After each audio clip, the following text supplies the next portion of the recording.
যুক্তরাষ্ট্রের বাজারে ভারতীয় পণ্যের উপর আরোপিত অতিরিক্ত শুল্ক কার্যকর হতে যাচ্ছে বুধবার থেকেই। চলতি মাসে এ নিয়ে দ্বিতীয় দফায় ভারতের পণ্যে শুল্ক বসালো মার্কিন প্রশাসন।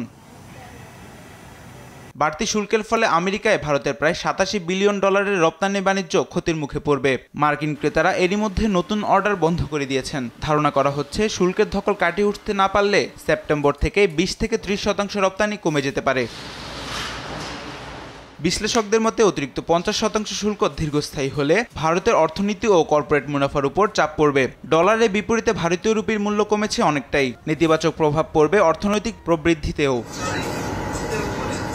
এর আগে সোমবার শুল্কের চাপ মোকাবিলার ইঙ্গিত দিয়েছিলেন ভারতীয় প্রধানমন্ত্রী নরেন্দ্র মোদী। রপ্তানি বাড়াতে বিকল্প 50টি দেশ চিহ্নিত করা হয়েছে। ক্ষতি মোকাবিলায় দেওয়া হবে সরকারিভাবে ব্যাংক লোনে ভর্তুকি, রপ্তানি বহুমুখীকরণের মতো আর্থিক সহায়তা। মূলত রাশিয়া থেকে জ্বালানি তেল ক্রয়ের মাধ্যমে ইউক্রেন যুদ্ধে সহায়তার অভিযোগে আমেরিকার তোপের মুখে পড়ে ভারত, যার ফলে বাড়তি শুল্কের ধাক্কায় পড়তে হয় দেশটিকে। তবে ভারতের দুর্দিনে যুক্তরাষ্ট্রের বাজারে লাভবান হতে পারে বাংলাদেশ, চীন, ভিয়েতনামের মতো প্রতিদ্বন্দ্বী দেশগুলো। নিউজ ডেস্ক, দেশ টিভি।